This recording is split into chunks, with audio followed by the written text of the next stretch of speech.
Mi padre dijo, todos coincidimos en que no eres bienvenida en la cena de Navidad. No lloré. Le respondí por mensaje. De acuerdo, que lo pasen bien. Y cancelé todos los pagos automáticos. La hipoteca de $2,700 más los 50 adicionales, los servicios públicos, el catering navideño de $7,000. Al caer la noche, mi teléfono se iluminó con 42 llamadas perdidas. Me desperté antes de que saliera el sol aquella mañana. La luz gris, típica de Seattle, que hace que el mundo entero parezca silencioso y algo frágil. Mi apartamento estaba en calma. La calefacción hacía un leve clic en las rejillas. Por un instante, me quedé sentada en el borde de la cama, con las manos rodeando las rodillas. Recuerdo que pensé que sería un día normal. Uno de esos fríos amaneceres de diciembre en los que preparas café, respondes correos y tratas de no pensar demasiado en las fiestas. Si estás escuchando esto ahora mismo, dime qué estás haciendo. Para mí, esa mañana estaba de pie en mi pequeña cocina, descalza, con una taza calentándome las manos cuando todo cambió de golpe. Siempre me sorprende lo rápido que una vida puede inclinarse. Abrí el portátil como hacía cada diciembre, esperando encontrar la avalancha habitual de mensajes de mi familia en Tacoma. El grupo familiar solía estar muy activo en esta época. Mi hermana Heather discutiendo recetas, mi padre dando órdenes sobre horarios de llegada, mi madre recordando a todos etiquetar los platos. Pero esa mañana, la bandeja de entrada me miró como una pared vacía. Ni una sola línea de asunto con la palabra Navidad, ni una foto de alguien decorando, ni siquiera un comentario pasivo-agresivo de Heather. Actualicé la página una vez, luego otra. Nada. Intenté acceder a la carpeta compartida que siempre usábamos para organizar el menú navideño. Acceso denegado. Hice clic de nuevo, pensando que quizás había pulsado el enlace equivocado. Acceso denegado. Ese mensaje rojo brillaba en la pantalla, preciso y deliberado. Algo se apretó dentro de mi pecho de una forma demasiado conocida. Me quedé allí con la taza a medio camino de la boca y noté cómo se aceleraba mi pulso. Durante años, yo había sido la que mantenía esa casa en funcionamiento desde las sombras. Pagos de hipoteca, facturas de luz, internet, reparaciones, todo salido silenciosamente de mi cuenta porque ganaba bien y porque mis padres lo habían pedido con esa voz suave y cargada de culpa que dificultaba decir que no. Mi padre siempre decía que él se encargaba de la Navidad y las tradiciones, y yo de las cosas aburridas. Lo decía como si fuera un halago, nunca lo sentí así. Dejé la taza sobre la mesa y tomé el teléfono, convenciéndome de que estaba exagerando. Tal vez habían creado un nuevo grupo, tal vez mi padre se olvidó de incluirme. Tal vez era un error técnico. La idea no me consoló, pero aún así agarré el móvil. Un icono de buzón de voz nuevo parpadeaba en la parte superior. La hora indicaba que había llegado tarde la noche anterior. Pulsé reproducir y acerqué el teléfono a mi oído. La voz de mi padre llenó la cocina. Fría, plana. El mismo tono que usaba cuando quería dejar claro que él tenía la última palabra. Dijo que habían hablado, que todos estaban de acuerdo, que este año no era bienvenida en Navidad, sin vacilación, sin explicación, solo el veredicto. Me quedé completamente quieta. No parpadeé. Por un segundo ni siquiera respiré. Sentí como mis hombros se tensaban, como si mi cuerpo reconociera el golpe antes de que mi mente lo procesara. Un dolor familiar subió por mi garganta. Lo tragué con fuerza. Por un momento, miré por la ventana de la cocina hacia las filas de apartamentos, los balcones frente al mío. Una mujer con un abrigo grande sacudía una alfombra en la barandilla y reía por algo que había hecho su perro. La vida cotidiana, sencilla y cálida, seguía afuera mientras la mía parecía estrecharse a mi alrededor. Reproduje el mensaje otra vez, más bajo, como si la segunda escucha pudiera cambiar el significado. No lo hizo, solo agudizó el recuerdo. La última Navidad que pasé en su casa volvió a mí de repente. Había llegado tarde porque un proyecto en el trabajo se complicó. Mi padre se plantó delante de toda la familia y preguntó si por fin había decidido unirme a los vivos. La gente rió porque siempre reía cuando él se burlaba de alguien. Mi rostro ardió mientras dejaba la bandeja de comida que había preparado al amanecer. Mamá fingió no darse cuenta. Heather puso los ojos en blanco y me dijo que me relajara. Aparté ese recuerdo como siempre hacía, pero esta vez algo cambió. En lugar de desvanecerse, se quedó ahí. Caminé hasta la mesa y me dejé caer en una silla. Mis dedos se cerraron alrededor del teléfono hasta doler. Sentía el temblor en las manos, no de miedo, sino de lucidez. Una especie de reconocimiento tranquilo me invadió. No me habían olvidado, no me habían pasado por alto. Habían decidido excluirme. El buzón de voz seguía abierto en la pantalla. Mi pulgar flotaba sobre las opciones. Toqué guardar. El clic sonó definitivo. Me recliné y dejé descansar la cabeza contra el respaldo, mirando el techo. La habitación parecía demasiado quieta. En ese momento me sentí mayor de mis 32 años, cansada de una forma que no tenía que ver con el sueño. Pero debajo de ese cansancio había algo firme, algo que había estado reprimido e ignorado durante años. Se estaba dibujando una línea, un límite que no reconocía del todo, pero que sabía que necesitaba. El teléfono vibró una vez en mi mano. Lo levanté, esperando otro mensaje de mi padre. No lo era. Era el calendario del trabajo recordándome una reunión en una hora. El mundo normal me reclamaba, pidiéndome que siguiera adelante. Dejé el teléfono boca arriba sobre la mesa. El icono del buzón aún brillaba en la parte superior.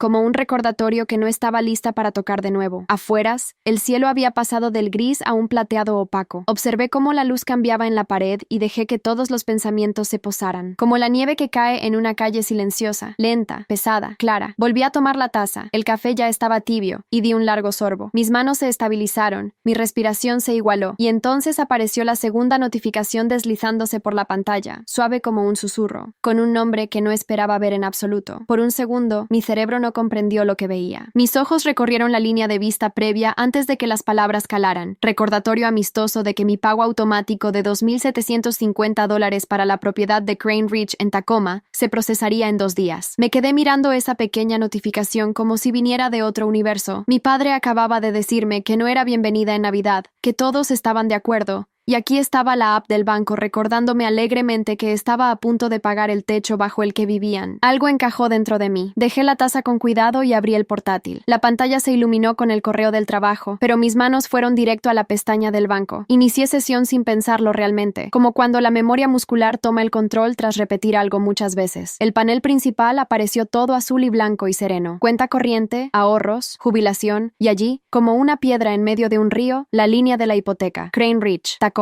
Pago próximo. 2. Seba $50. Se me secó la garganta. Abrí el historial de transacciones y desplacé mes tras mes. Misma cantidad, mismo día, durante casi 4 años. Hice un cálculo rápido mental. Los números se acumularon hasta apretarme el pecho. Era más de lo que mucha gente gana en un año, más de lo que mis padres jamás invirtieron en mi futuro. Había estado enviando ese dinero en silencio mientras mi padre presidía las cenas familiares hablando de lo duro que trabajaba para mantenernos. Salí de ahí y abrí la hoja de cálculo que llevaba para mí sola, la que empecé a principios de mis 20 cuando me puse seria con salir de deudas. Entonces anotaba cada café y compra de supermercado. En los últimos años, las entradas más grandes eran siempre las mismas: hipoteca, servicios, internet, impuestos prediales, escrow. La hoja se cargó y mis propias notas me miraron fijamente. Deslicé el dedo por el touchpad, siguiendo los números fila tras fila. Crane pagado otra vez. Paquete eléctrico pagado, gas pagado. La mayoría etiquetadas como casa familiar. Miré esa etiqueta y sentí que se me tensaba la mandíbula. En una esquina había un enlace escaneado que no abría desde hacía tiempo. Documentos del préstamo. Hice clic y esperé mientras el PDF cargaba lentamente. Las letras negras parecían demasiado nítidas en la luz matutina. Arriba, bajo propietario de la propiedad, decía George Mitchell y Dana Mitchell, mi padre y mi madre. Debajo, en letra más pequeña, información del prestatario, mi padre y mi madre. Luego una segunda sección, cosignatario. Mi nombre estaba ahí en letra clara, Lauren Mitchell, sin mención a copropietaria, sin mención a título compartido. Era un nombre que el banco necesitaba, no una persona con derechos. Recordé el día que mi padre trajo los papeles a mi apartamento. Acababa de empezar mi nuevo trabajo en Seattle, recién ascendida, aún aturdida por ganar $350,000 al año. Se sentó en mi pequeña mesa de cocina hablando de oportunidad, de familia, de cómo esa casa en Tacoma sería parte de nuestro legado. Dijo que el banco necesitaba mis ingresos para obtener mejor tasa y que, una vez estabilizado todo, me añadirían al título. Mamá asentía, mirada baja, manos alrededor de una taza de café. Yo había querido creerle tanto. Ahora, mirando el documento, ese recuerdo parecía de la vida de otra persona. Se me revolvió el estómago. Seguí desplazando por la letra pequeña, buscando algo que demostrara que había entendido mal. No estaba. Me recliné y me froté la frente con las palmas. Mi respiración sonaba demasiado fuerte en la cocina silenciosa. Afuera, el tráfico en la autopista zumbaba lejano como un océano bajo. Pensé en todas las veces que mi padre había presentado la casa como algo que él había construido, en cómo se hinchaba de orgullo cuando los vecinos elogiaban la cocina. Jamás mencionó que su hija en Seattle había firmado en silencio casi todos los cheques.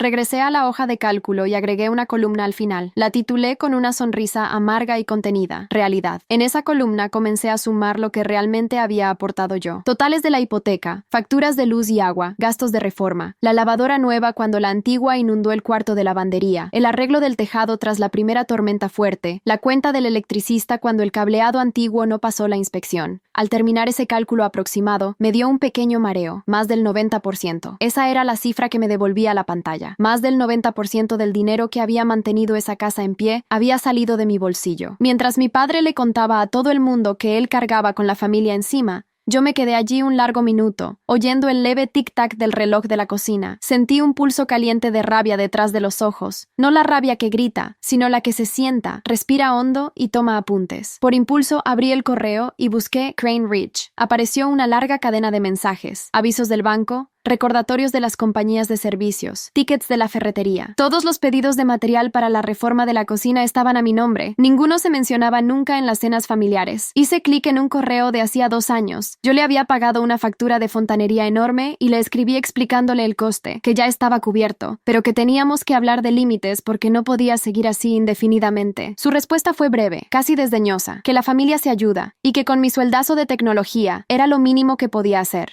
Lo leí otra vez y sentí el mismo pellizco de siempre en el pecho, solo que esta vez no me hizo sentir pequeña, me hizo ver con claridad. Pasé a los mensajes y bajé hasta el hilo familiar. Durante años había sido el lugar donde compartíamos fotos y novedades. En algún momento se convirtió en el sitio donde mi padre lanzaba órdenes y Heather se sumaba. Seguí bajando hasta la época en que firmé la hipoteca. Recordaba que papá dijo que ya lo explicaría a la familia después, y lo hizo, a su manera. Había otro grupo al que me añadió tiempo después, Mitchell Core. Entré y subí en el chat. Mucha charla. Papá quejándose de facturas, Heather lamentando su vida. Entonces vi un grupo de mensajes que me revolvió el estómago. Heather, al menos alguien en esta familia sirve para algo. Papá, Lauren debería estar agradecida de poder pagar algo real en vez de tirar el dinero en su apartamento del centro y sus juguetes. Heather, Lauren siempre ha sido un poco creída. Adam, mientras sigas soltando la pasta, yo aguanto la actitud. Leí esa última línea 3 veces. Sentirse usada era una cosa. Verlo escrito y aprobado en un chat grupal era otra. No solo se apoyaban en mí, calculaban mi valor en dólares y lo comentaban como si fuera un reality. Me temblaron las manos. Dejé el móvil, lo volví a coger y capturé toda la conversación. Cada clic sonaba como un clavo hundiéndose en madera. Guardé las capturas en una carpeta nueva en el escritorio y la nombré, sin pensarlo 2 veces. Pruebas. Me quedé mirando el icono de la carpeta, sintiendo una extraña mezcla de duelo y alivio. Duelo por todos los años que había pasado retorciéndome para encajar en su idea de familia. Alivio porque por fin tenía evidencia de que no me lo había imaginado, de que ese nudo en el estómago cada vez que papá llamaba pidiendo dinero había sido mi cuerpo avisándome desde siempre. La luz de la cocina cambió conforme avanzaba la mañana. El café se había enfriado intacto. Aparté la taza y miré de nuevo los avisos de la hipoteca. 2 días para el próximo pago. Por primera vez desde que firmé aquellos papeles, se formó en mi cabeza un pensamiento tan aterrador como firme. No tenía por qué dejar que se cobrara. Esa idea quedó ahí, como una pequeña llama constante, mientras el resto de mí se sentía helado. Cerré la ventana del banco y aparté el portátil, pero la idea me acompañó por el pasillo hasta el dormitorio para coger un suéter. Cada paso pesaba más, como si mi cuerpo ya supiera que esto era un punto de inflexión,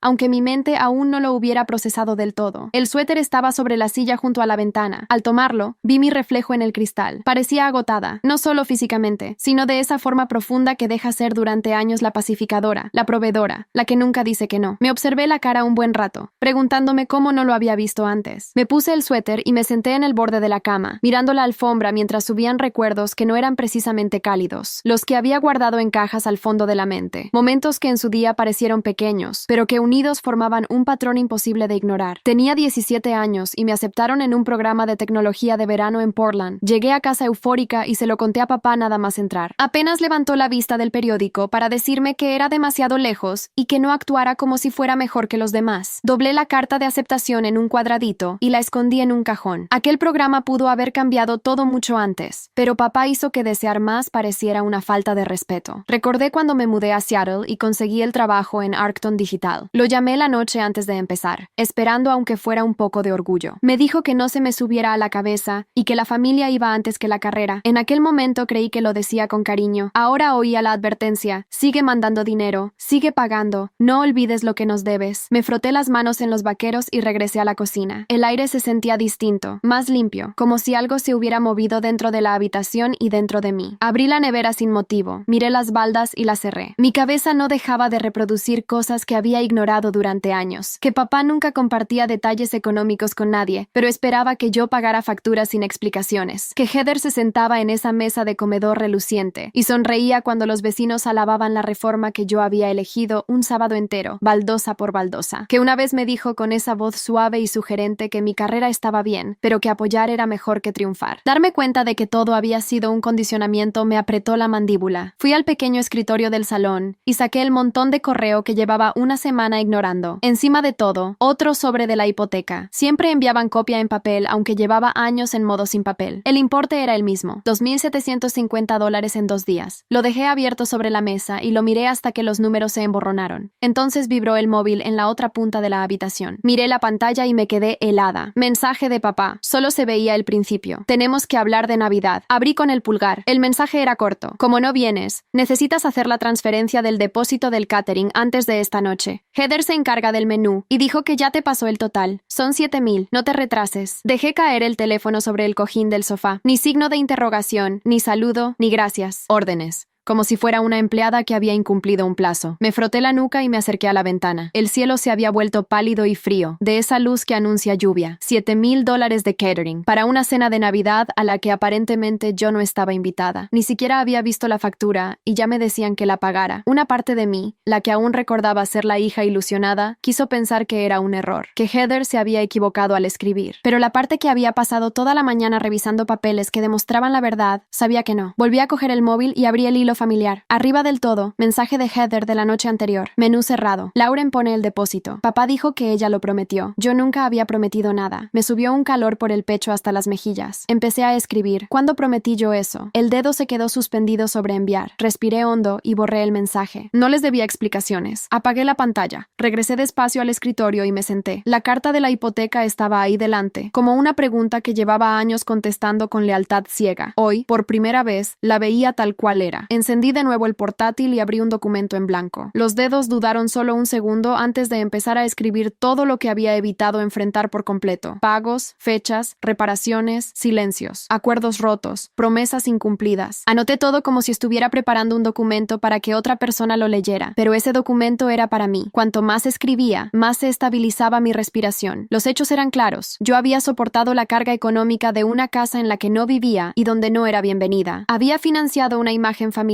que mi padre controlaba y un confort que ellos aceptaban sin el menor agradecimiento. Me había convencido de que ayudarlos significaba que me necesitaban, que me querían, que formaba parte de ellos, pero esa mañana me mostró exactamente lo que representaba para ellos: una fuente, un recurso, una línea de ingresos confiable, y ahora pedían más. $7,000 para el catering además de todo lo demás. Me recliné despacio, dejando que la verdad se asentara sin resistirme. Un dolor sordo se extendió por mi pecho, pero debajo había algo más firme: determinación.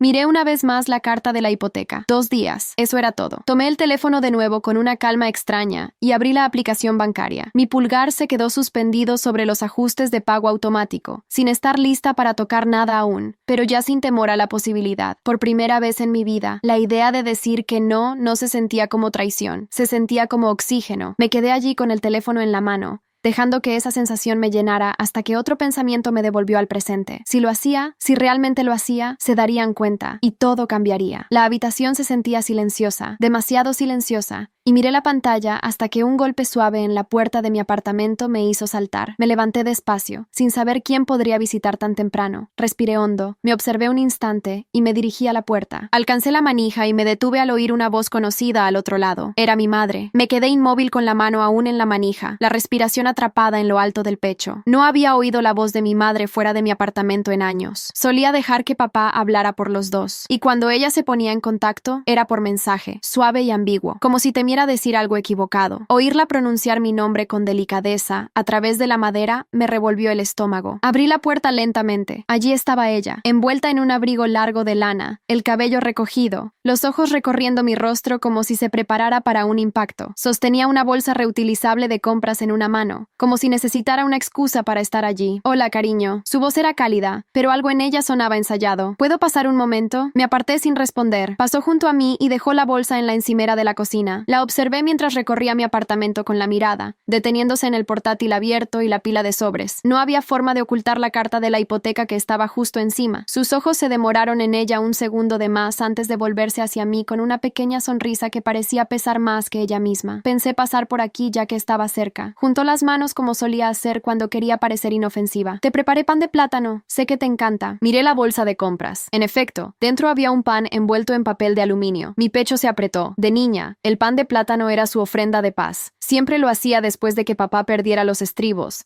dejando el pan caliente en la encimera como si el dulzor pudiera sustituir una disculpa. Él nunca la dio. No dije nada. Ella bajó la vista a sus manos y carraspeó. Tu padre mencionó que estabas molesta. Las palabras salieron lentas. Con cuidado. Quería escuchar de ti lo que pasó. Ya sabes cómo se pone a veces. No siempre elige las palabras adecuadas. Una risa breve y aguda se me escapó antes de poder contenerla. Me dijo que no soy bienvenida en Navidad. No hay otra forma de expresarlo. Ella se estremeció como si la frase le hubiera dolido físicamente. No lo dijo con esa intención. La Navidad es estresante. Los planes se complicaron. Complicados. Esa era la palabra que usaba cuando papá me gritó por entrar en una universidad que él consideraba demasiado lejos. Era la palabra que usaba cuando se negó a asistir a mi graduación. Siempre era su manera de convertir el daño en algo lo bastante pequeño como para tragárselo. Me apoyé en la encimera y crucé los brazos. Mamá, ¿sabías de la votación? Las palabras me sorprendieron incluso mientras las pronunciaba. No había planeado decirlas aún. Sus ojos se abrieron con alarma. ¿Votación? ¿Qué votación? La observé detenidamente y lo vi. Ese pequeño destello de pánico. Sabía algo. Tal vez no todo, pero lo suficiente. La votación sobre si yo debía ir a Navidad. Aquella en la que todos acordaron que no debía estar allí. Sus manos se apretaron. Yo no participé en eso. No estuve de acuerdo con nada. Tu padre dijo que algunas cosas era mejor decidirlas sin arrastrar a todos al malestar. Así que te lo contó después. No respondió, pero su silencio fue suficiente. Intentó de nuevo, suavizando la voz. Vine porque quería hablar del depósito para el catering. Dijo que estabas confundida al respecto. La ira ardió en mi pecho. ¿Confundida? Repetí las palabras despacio, sintiendo el calor subir por mi espalda. Me pidió que pagara $7,000 por una cena a la que no estoy invitada. ¿Y crees que estoy confundida? Negó con la cabeza rápido. No digo que tengas que pagar. Solo sé que Heather está estresada y tu padre no quiere que las fiestas se desmoronen. No después de todo este año. Pensó que tal vez podrías encargarte del depósito como siempre haces, como siempre hago. Ahí estaba, la expectativa silenciosa construida durante años. Me pregunté si ella misma se oía. Señalé la pila de cartas. Mamá, esa casa está a nombre tuyo y de papá. Sin embargo, casi todas las facturas de esa pila van dirigidas a mí. ¿Sabes cuánto he pagado a lo largo de los años? ¿Conoces la cifra? Parpadeó ante las cartas de nuevo. Su expresión se tensó como cuando percibía peligro pero no sabía dónde ponerse. Cariño, tu padre dijo que la casa era una carga. Dijo que tú te ofreciste a ayudar. Pensamos, suspiró. Pensamos que lo entendías. Metí las manos en los bolsillos para evitar que temblaran. Me ofrecía a ayudar a corto plazo. No a financiar toda su vida en Tacoma. No a cubrir cada hipoteca y cada reparación. Mientras papá presumía ante los vecinos de haber ahorrado lo suficiente para jubilarse pronto. Ella tragó saliva. La culpa cruzó fugaz su rostro. Lauren, no sabía las cifras exactas. Entonces pregúntalo. Gesticulé hacia el escritorio. Míralas. Dio un pequeño paso vacilante hacia adelante. En cambio, me miró con expresión desvalida. Antes me daba lástima. Ahora no. Algo en mí ya no se ablandaba ante sus excusas. Cariño, tu padre no es bueno con el dinero, susurró. Nunca lo ha sido. Tiene buenas intenciones, pero se abruma. Se apoya en ti porque confía en ti. Eso es todo. La miré, atónita por lo fácil que le resultaba convertir la manipulación en confianza. Mamá. Me dijo que no soy bienvenida. Le dijo a la familia que no iría y luego me pidió que lo pagara todo de todos modos. Cerró los ojos un instante. Al abrirlos, brillaban. Lo siento si lo entendiste así. Sentí que algo en mí se rompía limpio, como una rama partida en dos. Estaba harta de contorsionarme para encajar en la versión de hija que papá había creado y mamá había ayudado a sostener. Basta de minimizar, basta de justificar, basta de dejar que reescribieran la realidad. Respiré hondo. Mamá, ¿viniste porque te importo o porque él te mandó a convencerme de pagar? Su rostro se arrugó un segundo antes de enderezarse. Vine porque no quiero que la familia se divida. Vine porque si rechazas el depósito,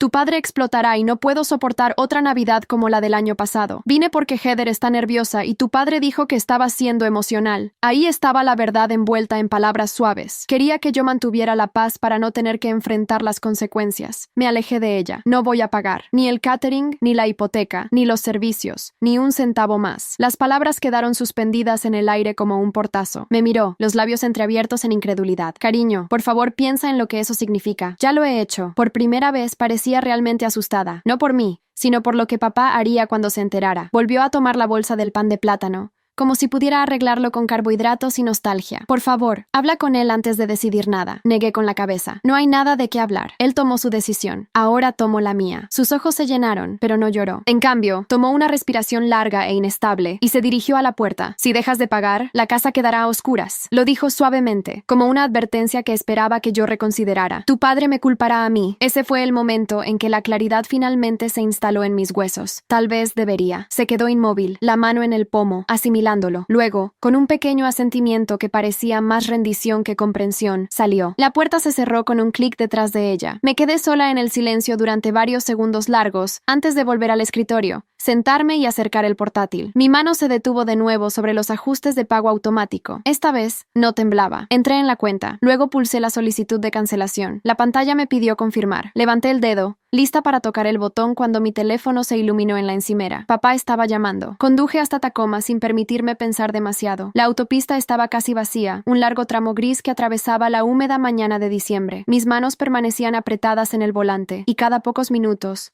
reproducía el archivo de audio que Tammy me había enviado. Escuchar la voz de mi hermana cargada de esa habitual combinación de burla y seguridad absoluta. No tenían ni idea de que yo poseía pruebas de todo aquello. No sospechaban que había terminado con los fingimientos. Cuando llegué al camino de entrada de la casa de mis padres, las nubes colgaban bajas y cargadas. La vivienda se veía igual que siempre. Aquella casa azul de 2 pisos que mi padre había insistido en comprar porque le atraía la noción de amplitud, apariencia y prestigio social. El tipo de residencia que demandaba reparaciones constantes, dinero incesante, atención permanente. Mi dinero, como resultó ser. Permanecí sentada en el auto durante un buen rato, observando cómo se movían las cortinas de la cocina. Sin duda, alguien se desplazaba en el interior. Ya podía imaginarlo todo. Mi padre estaba sentado a la mesa del desayuno con su café, comportándose como si hubiera construido ese lugar con sus propias manos. Mi madre se movía con sigilo a su alrededor, siempre cautelosa, siempre discreta. Y Heather seguramente tirada en el sofá, quejándose de cansancio, aunque jamás había trabajado una semana completa en su vida. Abrí la puerta del coche y salí al frío. El porche delantero crujió bajo mis pasos al subir. Antes de que pudiera tocar, la puerta se abrió de golpe. Mi padre apareció allí con su camisa de franela desgastada, la que usaba los fines de semana para parecer accesible, aunque yo nunca lo había visto cercano a la ternura. Se sorprendió por medio segundo. Luego su rostro se endureció, como si recordara que debía sentirse ofendido conmigo. Su voz sonó seca. ¿Qué haces aquí? Mantuve la mirada firme. Necesito hablar de ciertos asuntos. Apoyó un hombro en el marco, sin intención de dejarme pasar. Si esto es por Navidad, Marín, la decisión ya está tomada. Todos estuvimos de acuerdo. Queremos unas fiestas tranquilas. Las palabras quedaron flotando en el aire helado entre nosotros. Sentí un nudo formarse en mi interior. No porque doliera, sino porque ratificaba todo lo que ya sabía. Mi familia no buscaba paz, buscaba sumisión. Quería la versión de mí que pagaba sus facturas y callaba. Mantuve el tono calmado. No vine por las fiestas, vine por la casa. Su expresión se tensó apenas, no lo suficiente para que otros lo notaran, pero yo lo conocía demasiado bien. Era la misma mirada que ponía antes de mentir. Avancé un paso. La hipoteca, los servicios, el seguro, todo. Alzó la barbilla. Está resuelto. Tu madre y yo lo tenemos controlado. Casi me río de la falsedad. Los extractos de los últimos 4 años guardados en una carpeta de mi computadora. Cada pago registrado. Cada recibo de domiciliación a mi nombre.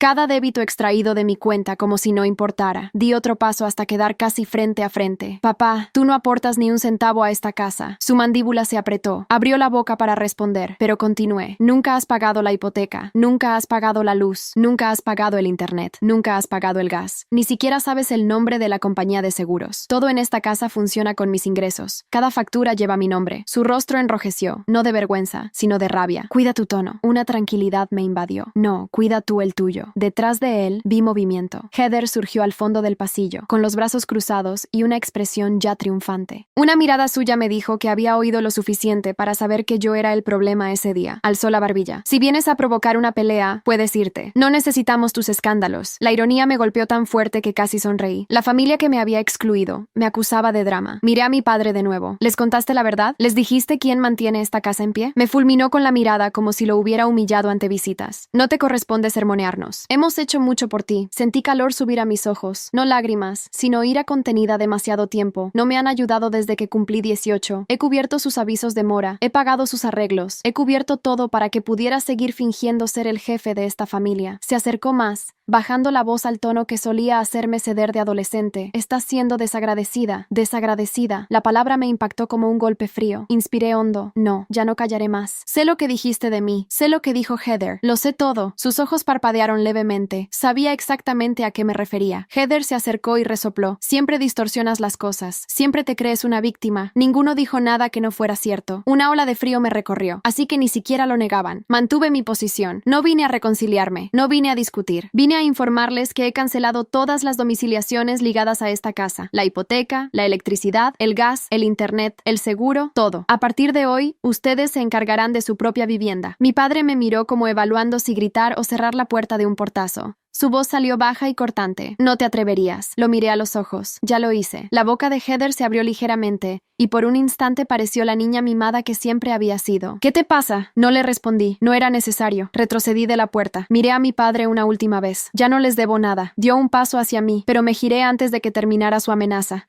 Bajé los escalones con el aire frío azotándome la cara y el corazón latiendo en un ritmo desconocido. No era miedo, era liberación, era la primera inspiración de una vida que no giraba en torno a un hombre que solo tomaba y tomaba. Llegué al auto y abrí la puerta. Mis manos temblaron apenas, no por duda, sino por la adrenalina de haber dicho la verdad en voz alta. Me senté al volante y apoyé la frente en las manos. Cuando alcé la vista, la puerta principal seguía abierta. Mi padre permanecía inmóvil en el umbral. Heather flotaba detrás. Parecían más pequeños de lo que recordaba. Encendí el motor. Al alejarme, mi teléfono vibró una vez en el asiento del copiloto. Un mensaje único deslizándose en la pantalla de un número desconocido. Lo miré de reojo, y al leer las primeras 3 palabras, el estómago se me hundió. Y así termina el capítulo 5. El mensaje comenzaba con 3 palabras que me apretaron el estómago. Revisa tu Facebook. Era de mi prima Ellie. Nunca fuimos especialmente cercanas, pero ella era la callada en las reuniones familiares, la que observaba más que hablaba. No enviaba mensajes a la ligera. Aparqué en el estacionamiento de un supermercado a unas cuadras de la calle de mis padres y puse el freno. Mis manos aún apretaban el volante. La pantalla iluminó mi rostro en la penumbra gris de la tarde mientras abría su texto. Debajo había una nota más larga. Decía que mi padre había estado activo en el grupo de Facebook del vecindario esa mañana. Hablaba del gran evento navideño en la casa, de cómo él y mi madre habían abierto su hogar y su corazón a la comunidad ese año. Ellie añadía que lo sentía y que creía que yo merecía verlo por mí misma. Envió una captura de pantalla. La toqué con un pulgar que pesaba más de lo normal. La imagen mostraba la sala de mis padres, la misma donde crecí, solo que apenas se parecía al lugar que recordaba. Un enorme árbol de Navidad llegaba casi al techo, cubierto de adornos dorados y rojos. La repisa de la chimenea estaba decorada con verdor y velas blancas, las mesas unidas con manteles blancos y tarjetas de asiento. En el centro, mi padre con el brazo alrededor de mi madre, ambos sonriendo ampliamente a la cámara. Debajo de la foto estaba su pie de foto. Escribía sobre lo bendecido que se sentía al poder organizar por fin el tipo de reunión navideña que su familia merecía. Lo agradecido que estaba porque años de esfuerzo habían permitido a él y a mi madre crear un hogar cálido y acogedor para amigos y vecinos. Hablaba de sacrificios, hablaba de proveer. Leí sus palabras 2 veces, con la vista nublada. No me mencionaba en absoluto, ni una alusión a que la casa que exhibía ante todos había sido pagada casi por completo por la hija a la que había desinvitado. Los comentarios eran un coro de elogios. Vecinos escribían que mis padres eran una pareja generosa y que inspiraba ver a un padre tan dedicado a su familia. Algunos excompañeros de trabajo de él intervenían, llamándolo un hombre íntegro. Alguien incluso dijo que siempre había sido el tipo de padre que daba lo máximo. El sabor amargo en mi boca era tan intenso que dolía tragar. Seguí bajando y vi que mi madre había compartido la misma publicación en un grupo comunitario local. Su línea añadida decía que tras años de celebraciones modestas, por fin estaban en condiciones de devolver en grande. Mis manos empezaron a temblar y dejé el teléfono en mi regazo. Sabía que a mi padre le gustaba aparentar ante los demás. Sabía que le importaba más la opinión de los vecinos que los sentimientos de su hija. Pero verlo en blanco y negro, verlo recibir aplausos por sacrificios que yo había hecho en silencio, tocó algo profundo que había reprimido demasiado tiempo. Permanecí en ese auto aparcado mientras la luz de diciembre se desvanecía, viendo en la pantalla cómo la gente llamaba a mi padre generoso, amoroso y estable. Pensé en las facturas sobre mi escritorio en Seattle. Pensé en las noches que me quedé hasta tarde en la oficina para un bono que desaparecía de inmediato en esta casa en Tacoma. Pensé en el buzón de voz donde me dijo que no era bienvenida. La palabra generoso brillaba bajo su foto como una herida. Tomé el teléfono de nuevo y escribí una respuesta a Ellie. Le agradecí y pregunté si había algo más. Debería comprobarlo. Ella respondió casi de inmediato. Me contó que corrían rumores sobre que mi padre había prometido un toque solidario a esa cena navideña, que le había dicho a un grupo parroquial local que estaba acogiendo a familias que de otro modo pasarían las fiestas solos, que un pequeño boletín del barrio planeaba publicar un reportaje sobre su gran generosidad. Algo en mi interior se quedó completamente quieto. Abrí la aplicación de Facebook y busqué el grupo del vecindario. No era público, pero Ellie me había enviado un enlace de invitación. Pulsé unirme y en menos de un minuto apareció una notificación indicando que me habían aceptado. El muro del grupo estaba lleno de las publicaciones habituales: perros perdidos, ladrones de paquetes en los porches, alguien quejándose de los petardos. Y ahí estaba de nuevo, la casa de mis padres, el nombre de mi padre. El boletín había subido un avance. Decía que en enero saldría un artículo sobre una familia del lugar que convertía su hogar en un refugio durante la Navidad. Mencionaba a mis padres por nombre. Les agradecía por abrir su casa y asumir todos los gastos. Apoyé la cabeza contra el reposacabezas y cerré los ojos. Podía imaginar a mi padre ensayando frases mentalmente, calculando cómo contaría la historia para presentarse como el protagonista, el hombre trabajador que lo sacrificaba todo por su familia, el padre que nunca dejaba de proveer. La imagen de él sentado en esa sala absorbiendo la admiración, sabiendo perfectamente que me había pedido que no apareciera, me hizo apretar los puños con fuerza. Al cabo de un rato, arranqué el coche y regresé a Seattle. Las luces de la autopista se difuminaban un poco mientras parpadeaba fuerte para mantenerlas claras. El trayecto se me hizo más corto esta vez, como si mis pensamientos ya fueran por delante de los kilómetros. Cuando entré en el garaje de mi edificio, el cielo había pasado de gris a noche cerrada. Apagué el motor y me quedé en el suave zumbido del metal enfriándose. Mi teléfono vibró otra vez. Un nuevo mensaje de Ellie. Me dijo que mi padre había empezado a hacer comentarios en la fiesta sobre estar por fin en una situación económica estable. Bromeó diciendo que antes se preocupaba por cada factura y ahora todo estaba controlado. Alguien le preguntó qué había cambiado. Él respondió que había sido inteligente con el dinero y había planeado bien. Solté una risa breve y seca, sin humor, que resonó en el reducido espacio del coche. Arriba, en mi apartamento, hice algo que no había hecho en mucho tiempo. Apagué las luces principales y dejé solo encendida una lámpara junto al sofá. El círculo suave de luz hacía que la habitación pareciera más pequeña y protegida, como un espacio seguro en el que podía permanecer. Abrí el portátil sobre la mesa baja y entré en la carpeta de pruebas. Capturas de extractos bancarios, copias de avisos de corte de servicios, los documentos del préstamo con mi nombre como codeudora en una esquina, las conversaciones donde mi hermana me llamaba útil, el archivo de audio que Ellie me envió lleno de sus palabras despreocupadas, y ahora nuevas capturas de las publicaciones de mi padre en Facebook y el fragmento del boletín. Las organicé en subcarpetas: hipoteca, servicios, diálogos, imagen pública. Cada clic se sentía intencional, sistemático, como si estuviera construyendo algo firme, ladrillo a ladrillo. Una parte de mí se preguntaba si estaba yendo demasiado lejos, si recopilar evidencias me convertía en alguien mezquino. Otra parte, la que había visto a mi padre reescribir la historia en tiempo real durante años, sabía perfectamente por qué lo hacía. No solo se quedaba con mi dinero, estaba contando mi historia. Me estaba borrando del relato mientras seguía apoyándose en todo lo que yo le había dado. Me recosté y observé el cursor parpadeando sobre el nombre de la carpeta. Pruebas. Parecía demasiado insignificante para lo que significaba. Esto era más que evidencia. Era un registro de 4 años de mi vida invertidos en una casa donde ya no era bienvenida.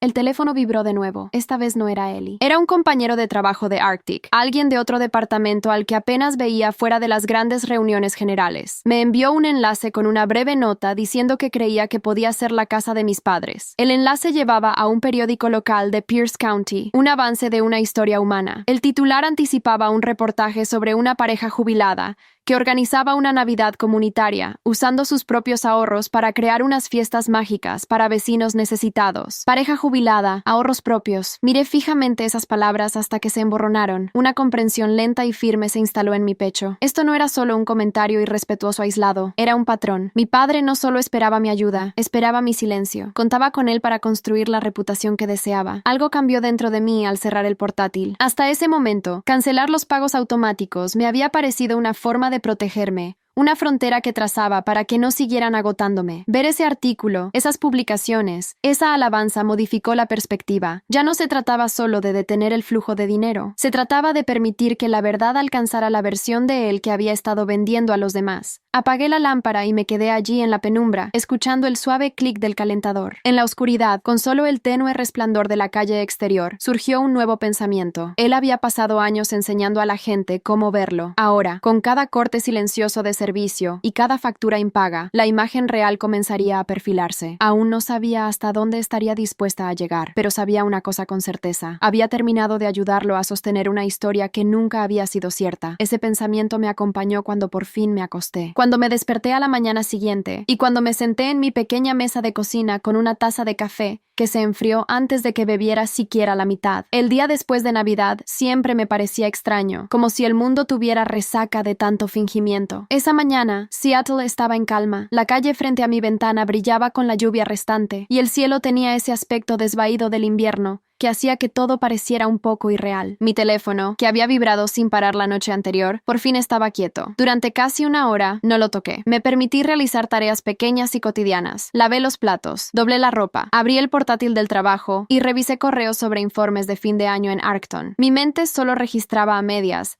expresiones sobre métricas de rendimiento y planes futuros. Al final, el silencio desde Tacoma empezó a sonar más fuerte que el bombardeo anterior. Tomé el teléfono y revisé las notificaciones. Un montón de llamadas perdidas de la noche anterior. Varias de mi padre, un grupo de mi madre, algunas de Heather, una de un número desconocido que resultó ser la empresa de catering, que ignoré. Arriba del todo había mensajes nuevos de la madrugada. El primero era de mi madre. Decía que esperaba que pudiéramos superar esto, y que mi padre había estado muy estresado. Añadía que ojalá no hubiera elegido la víspera de Navidad para hacer una declaración tan fuerte. El segundo era de Heather, sin saludo, solo una frase diciéndome que lo había arruinado todo, y que ahora todos en la fiesta pensaban que nuestra familia era un chiste. El tercero me hizo enderezarme. Era un correo reenviado por mi padre, con asunto en mayúsculas rígidas. Consulta legal. Lo abrí. Evidentemente me había puesto en copia de algo que envió a un abogado local en Tacoma. En su mensaje, me describía como una hija inestable que había cortado los servicios básicos por rencor. Afirmaba que no tenía derecho a cancelar el pago de la hipoteca porque la casa era suya. Preguntaba si podía demandarme por daños a su reputación y por angustia emocional. Al final del correo reenviado había una respuesta breve del abogado. Era educada pero clara. El letrado indicaba que si todas las cuentas estaban a mi nombre, mi decisión de cancelarlas era legal. Añadía que cualquier falseamiento sobre quién había pagado la hipoteca podría ser problemático para mi padre, no para mí. El abogado sugería resolver el asunto de forma privada. Leí esa última frase 3 veces. Mi padre no me había enviado una disculpa personal, ni siquiera había escrito una nota aparte, solo había reenviado el intercambio como una amenaza que le había salido mal. Respiré despacio y, por primera vez desde que empezó todo, sentí algo nuevo envolviendo la ira, validación. Reenvié el correo a mi propia cuenta. Lo guardé en la carpeta de pruebas y luego miré la pantalla durante mucho rato. Una cosa era saber en el fondo que estaba actuando correctamente. Otra muy distinta era ver a un profesional del derecho confirmar que no era yo quien cruzaba límites. Un poco más tarde esa mañana, sonó mi teléfono del trabajo. Era un compañero llamado David, uno de los ingenieros senior que también asesoraba en temas de contratos para proyectos paralelos. No solía llamarme fuera del horario laboral. Contesté manteniendo un tono neutro. Me dijo que había visto el avance del artículo local que insinuaba algún conflicto en Tacoma y quería saber si todo estaba bien. Con su forma calmada y pausada, me ofreció que, si necesitaba consultar dudas legales con alguien experto en derecho contractual y finanzas, tenía un amigo que podía ayudarme. Dudé un momento y luego le conté una versión simplificada de lo que pasaba. Mantuve los detalles breves. Le expliqué que había una casa a nombre de mis padres, una hipoteca y servicios a mi nombre, y que yo lo había pagado todo durante años. Dije que había cancelado esos pagos después de que me dijeran que no era bienvenida. Se quedó callado un instante. Luego preguntó si mi nombre figuraba en la escritura. Respondí que no. Preguntó de quién eran los nombres en la hipoteca y en las cuentas de servicios. Le dije que los míos. Exhaló despacio. Desde el punto de vista legal, explicó que eso significaba que yo asumía tanto el riesgo como el control. Había estado financiando un bien que no era mío. Me aseguró que suspender los pagos no constituía fraude. Era simplemente mi decisión de no seguir manteniendo algo que no me pertenecía. Su voz se suavizó un poco. Si acaso, añadió, tu padre podría haberse expuesto a preguntas incómodas al permitir que tú cubrieras todos los gastos. Bueno, él había mostrado la propiedad como su gran logro, lo que resultaría contradictorio si había declarado otra cosa a prestamistas o instituciones. Al colgar, me sentí más firme. La culpa que mi padre siempre había utilizado estaba perdiendo fuerza. Hacia el mediodía, llegó un nuevo mensaje de Ellie. Contaba que la situación en Tacoma era complicada. Según ella, la fiesta se había desmoronado por completo cuando se apagaron las luces y falló el servicio de catering. Algunos invitados se marcharon pronto, otros se quedaron, pero conversaban en voz baja en los rincones. Varias personas preguntaron directamente quién se encargaba de las facturas. Lo dijo delante de al menos 3 vecinos. Mi padre alegó un error bancario, que la compañía hipotecaria y los proveedores de servicios habían cometido un fallo. Uno de los vecinos, cuyo hermano trabajaba en una empresa de energía, mostró escepticismo y planteó más preguntas. Ellie cerró su mensaje diciendo que lo sentía, pero también se sentía aliviada. Explicó que durante años había visto a mi padre presentarse como el protagonista de todas las historias. Creía que ya era hora de que la gente viera lo que había detrás del telón. Me quedé sentada en el sofá con el teléfono en la mano, recordando a mi yo más joven, la adolescente que pensaba que callar y ayudar algún día le granjearía un verdadero sentido de pertenencia. La universitaria que renunció a viajes, zapatos y salidas a cenar para enviar dinero a casa. casa, la ingeniera recién graduada que firmó documentos de préstamo porque su padre le dijo que la necesitaban solo una vez más. Cada etapa de mí había esperado que ese esfuerzo se reconociera más allá de murmullos. En cambio, mi padre optó por fingir que yo era el inconveniente en cuanto dejé de ceder. Esa tarde, mientras preparaba té, sonó de nuevo mi correo. Esta vez era de una periodista local, la misma cuyo avance había compartido mi compañero de trabajo. Decía que había recibido documentos anónimos sobre la propiedad de Crane Ridge y quería confirmar algunos detalles. Mi primer impulso fue cerrar el portátil. La voz antigua en mi cabeza, la que repetía las súplicas de mi madre por mantener la paz, me rogaba que no respondiera. Pero la parte nueva de mí, la mujer que la noche anterior había estado en la oscuridad y decidido que ya no permitiría ser borrada, me instó a escuchar al menos las preguntas. Le contesté preguntando exactamente qué necesitaba saber. Su respuesta fue directa. Mencionó que había consultado registros públicos que listaban a mis padres como propietarios, pero los documentos recibidos mostraban años de pagos de hipoteca y servicios desde una cuenta a mi nombre. Preguntó si era cierto que yo había sido la responsable económica de la casa desde la compra. Añadió que no publicaría mi nombre si pedía anonimato. Solo buscaba que el reportaje reflejara la realidad sobre quién había pagado qué. Leí su correo 2 veces, luego 3. Si confirmaba lo que ya intuía, la imagen tan cuidada de mi padre podría resquebrajarse ante más que unos pocos vecinos. El breve artículo sobre una pareja jubilada generosa podría transformarse en algo muy distinto. Mi mano se detuvo sobre el teclado mientras evaluaba mi respuesta. De un lado tiraba la lealtad habitual, incluso hacia quienes no la habían correspondido. El rostro de mi madre apareció en mi mente, cansado y conformado, siempre alisando las asperezas. Del otro lado estaba la carpeta, con todas las pruebas. 4 años de movimientos bancarios, 4 años de apoyo sin reconocimiento, 4 años de ser útil hasta que dije que no. Respondí con sencillez. Confirmé que cada cuota del préstamo, cada factura de servicios y cada reparación importante habían salido de mi cuenta.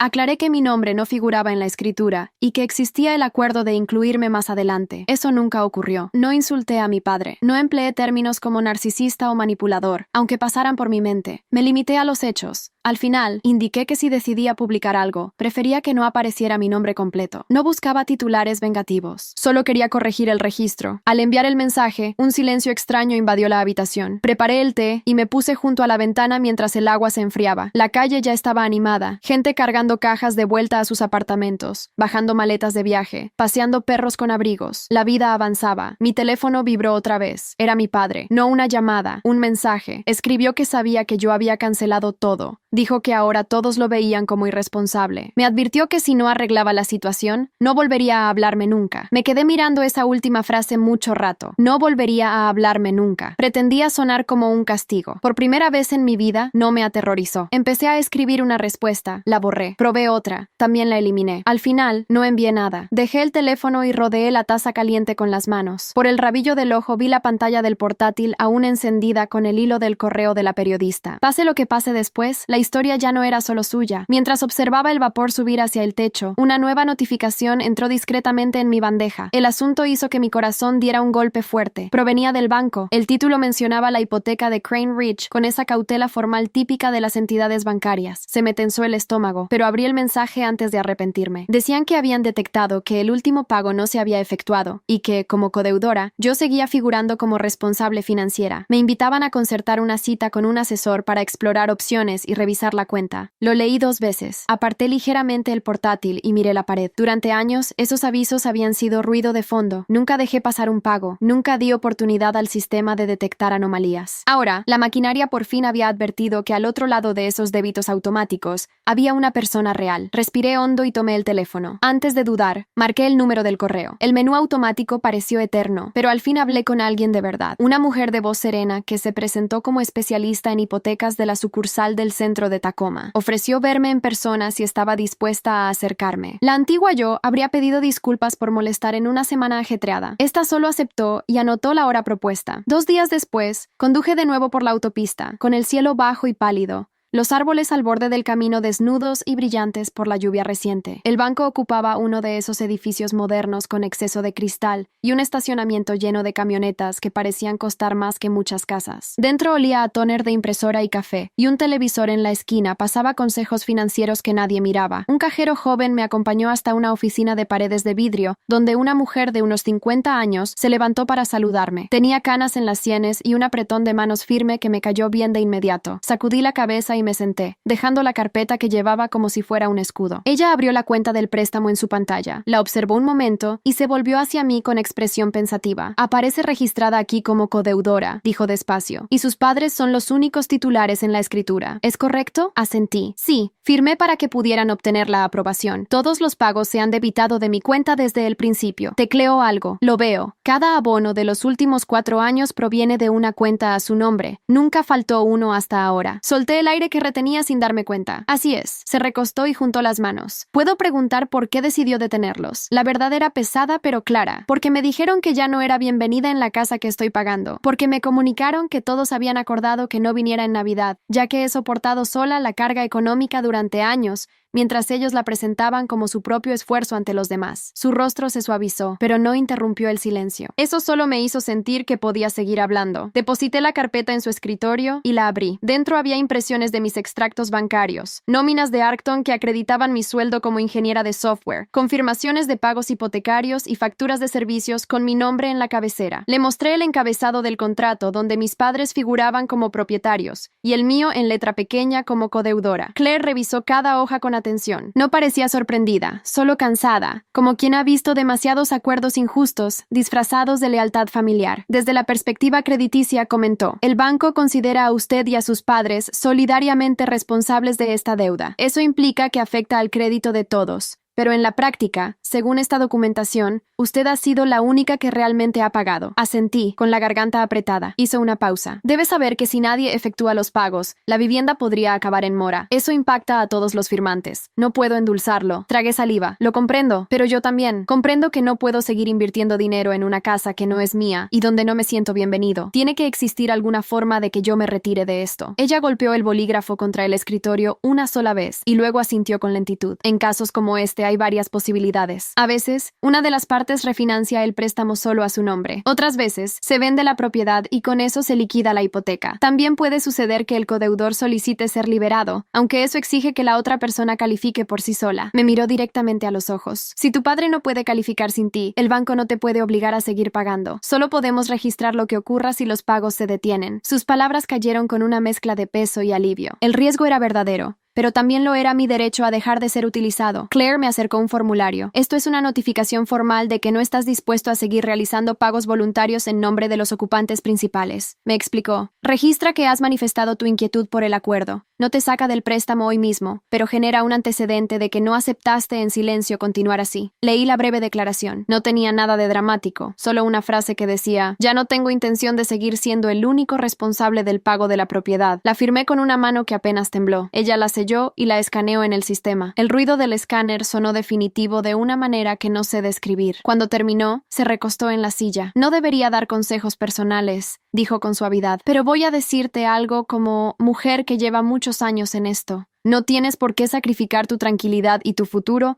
por 2 adultos que tomaron sus propias decisiones. Parpadeé fuerte y bajé la vista hacia mis manos. Gracias, logré articular. Me acompañó hasta el vestíbulo. Al pasar junto a la fila de cajeros, entró un hombre de cabello gris con una chaqueta deportiva azul marino. Hablaba por teléfono lo bastante alto como para que media sucursal lo oyera. Reconocí su perfil antes siquiera de registrar su voz. Era mi padre. Aún no me había visto. Le decía a quien estuviera al otro lado que necesitaba hablar urgentemente con un gerente. Decía que había un error con su hipoteca y que alguien había bloqueado todo a sus espaldas. La palabra injusto salió de su boca como si acabara de inventarla. Claire me miró y luego lo miró a él. Apretó apenas la mandíbula. ¿Prefieres salir por otro lado?, preguntó en voz baja. Por un instante pensé en escabullirme por la puerta lateral. Luego recordé todos los años esquivando sus cambios de humor, su mal genio, su versión de los hechos. Enderecé los hombros. No, estoy bien. Mi padre colgó y se giró hacia el mostrador. Sus ojos se posaron en mí, se abrieron y luego se entrecerraron tan rápido que podría haber sido cómico en otra vida. Me miró fijamente en aquel vestíbulo, la cara enrojecida sobre la bufanda. ¿Qué has hecho?, dijo con voz baja pero dura. Me llamó el banco. Dijeron que hay una nota en la cuenta. Dijeron que viniste tú. La gente en el vestíbulo se movió incómoda, su atención desviándose hacia nosotros. Sentí a Claire un poco detrás de mí. Una presencia silenciosa. Mantuve la voz serena. Les dije la verdad, que yo he pagado todo, que no voy a seguir haciéndolo. Si quieres la casa, averigua cómo pagarla tú o véndela. Dio un paso adelante, bajando aún más la voz mientras su rabia se agudizaba. Me estás dejando en ridículo. Sostuve su mirada. No, papá, eso lo hiciste tú solo. Abrió la boca y la cerró. Por una vez, parecía no encontrar palabras. Una mujer en la fila fingió mirar su móvil,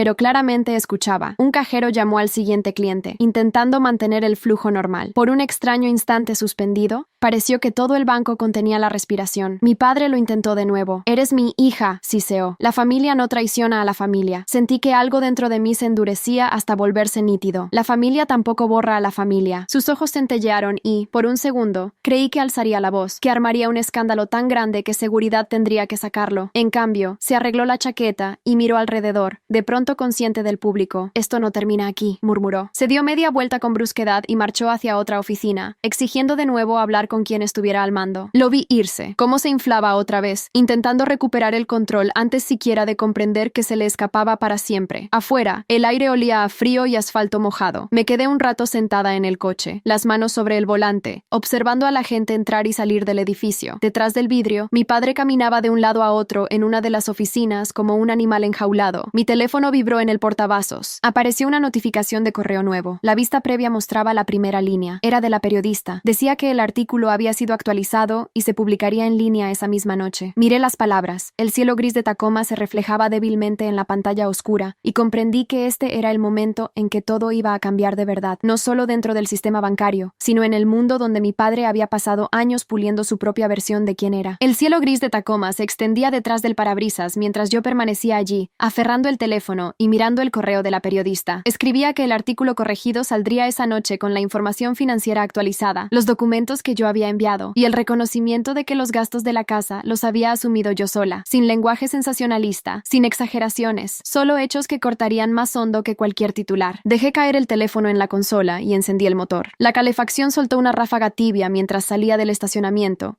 y me incorporaba a la carretera. El tráfico era escaso, de ese tipo que hace que notes más cada semáforo en rojo. Me sorprendía a mí misma mirando el retrovisor, medio esperando ver aparecer la vieja camioneta de mi padre detrás. Nunca apareció. De vuelta en mi apartamento, el aire se sentía quieto, más denso que cuando salí esa mañana. Colgué el abrigo en el respaldo de una silla y dejé la carpeta sobre la encimera de la cocina. El silencio era de esos que resultan a la vez tranquilos y cargados de algo que no alcanzaba a nombrar. Preparé té solo para ocupar las manos. El agua hirvió con un traqueteo que me recordó que mi padre probablemente estaba en pleno proceso de deshacer cada mentira con la que se había envuelto durante años. Me pregunté qué le habría dicho al gerente del banco, si me habría culpado o si habría intentado salir del paso con su habitual encanto. El té estaba demasiado caliente, pero di un sorbo igual. Entonces mi teléfono se iluminó en la encimera con una vibración que me sobresaltó. Una llamada perdida. Papá. Luego otra y otra. 3 en menos de un minuto. Apagué el timbre y vi la pantalla oscurecerse. Segundos después, vibró de nuevo. Otra perdida. Y una más. 5 llamadas, luego 10. Las llamadas se acumulaban, los números subiendo como si alguien mantuviera presionado el botón de remarcar como si fuera un arma. Caminé hasta la sala, dando pasos lentos. Cada vibración cortaba el aire como un latido nervioso. Había visto a mi padre enfadado muchas veces en mi vida, pero esto era distinto. Era él perdiendo el control, su máscara cayendo en tiempo real. Al llegar a la 12ª llamada perdida, puse el teléfono boca abajo en el sofá. Ya no quería mirarlo. Fui al dormitorio y empecé a doblar ropa que no necesitaba doblarse.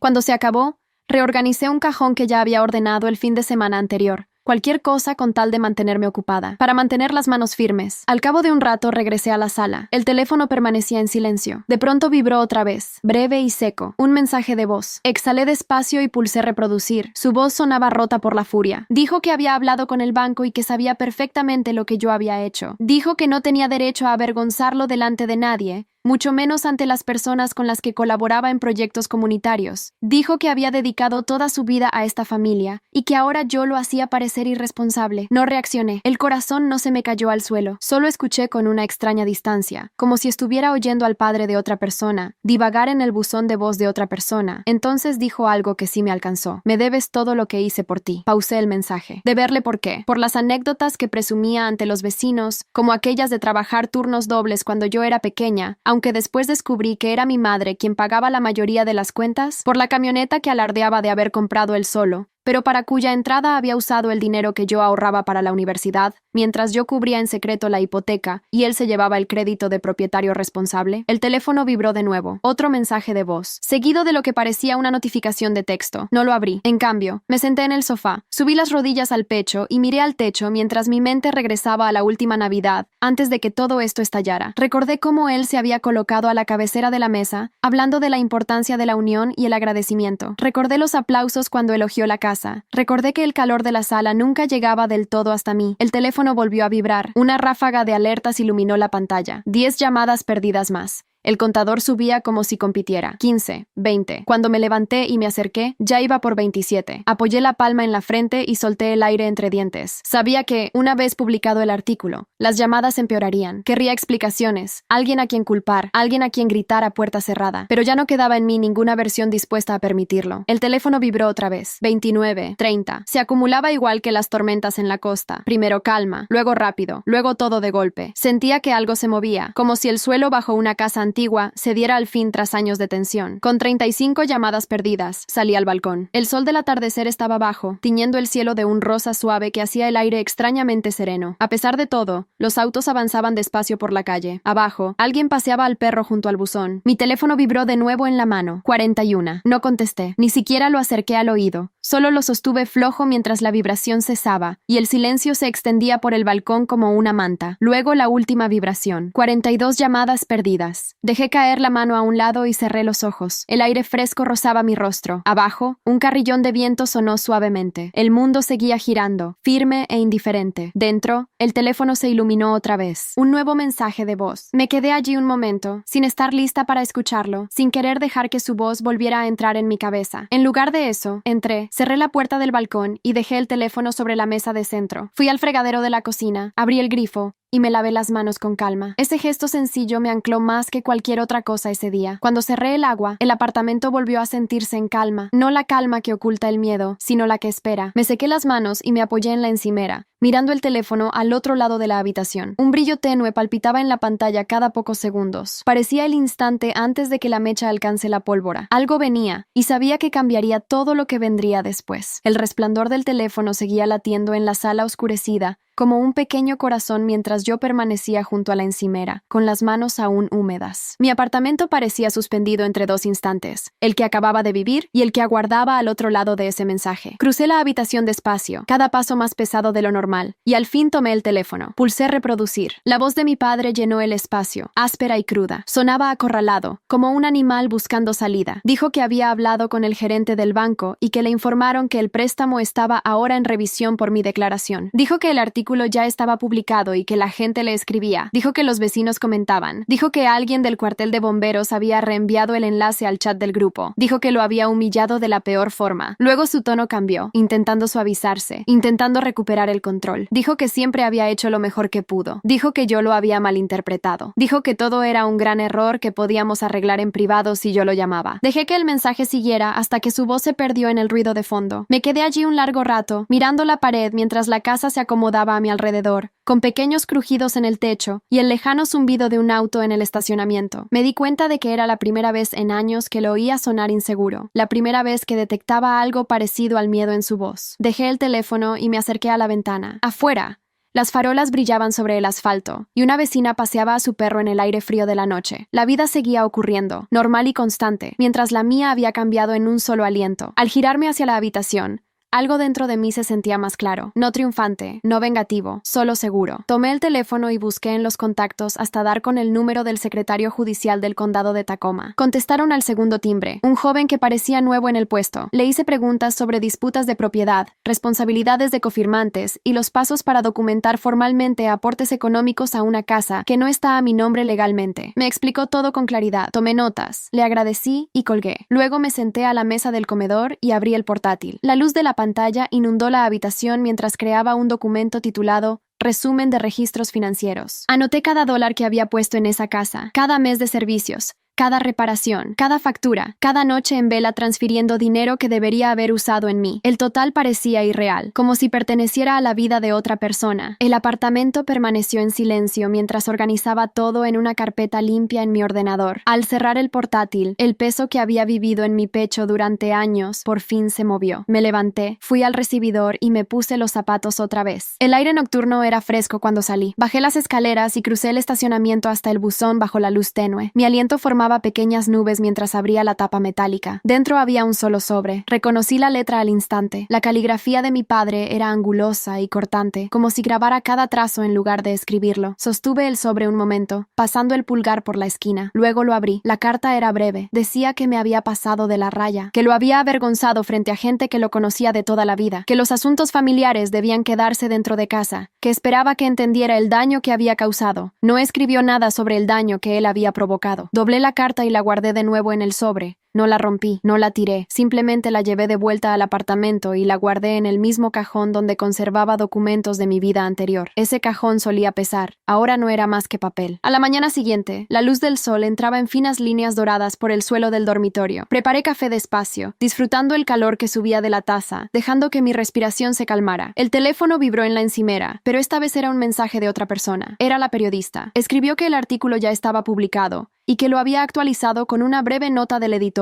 aclarando los registros financieros. Dijo que la respuesta estaba siendo intensa. Dijo que agradecía mi disposición a contar la verdad, aunque fuera difícil. Le di las gracias y cerré el mensaje. Por primera vez, sentía que la historia ya no se retorcía en manos ajenas. Se sostenía sola. Esa tarde sonó el timbre. Al abrir, mi prima Jenna estaba allí con las manos metidas hasta el fondo en los bolsillos del abrigo. Parecía nerviosa como nunca la había visto. Me dijo que había leído el artículo, que no conocía toda la verdad y que el chat familiar era un caos total, que mi padre gritaba a todos acusándolos de traición, que mi madrastra lloraba por la vergüenza y que mi hermano Luke estaba furioso porque la verdad había salido a la luz. Escuché en silencio. Cuando terminó, me miró con algo parecido al arrepentimiento. Lo siento, dijo, por no haberlo visto antes. Por una vez, no lo minimicé, solo asentí. Hablamos unos minutos en la puerta. Dijo que no esperaba perdón ni pedía nada, solo quería reconocer el daño. Cuando se fue, el apartamento volvió a sentirse cálido, como si el aire se hubiera movido un poco. Esa noche, cuando el sol se hundía, salí al sendero que hay detrás del edificio. Los árboles susurraban suavemente sobre mí. Un arroyo corría fino y helado junto al camino. Me quedé allí con las manos en los bolsillos, respirando el frío, dejándolo asentarse dentro de mí, como por fin lo había hecho la verdad. Pensé en la niña que solía ser, la que buscaba aprobación, la que pagaba por la paz, la que se doblaba hasta encajar en el molde de las expectativas ajenas. Luego pensé en la mujer que soy ahora, la que eligió su propia vida, la que por fin salió de la tormenta. Al volver al apartamento,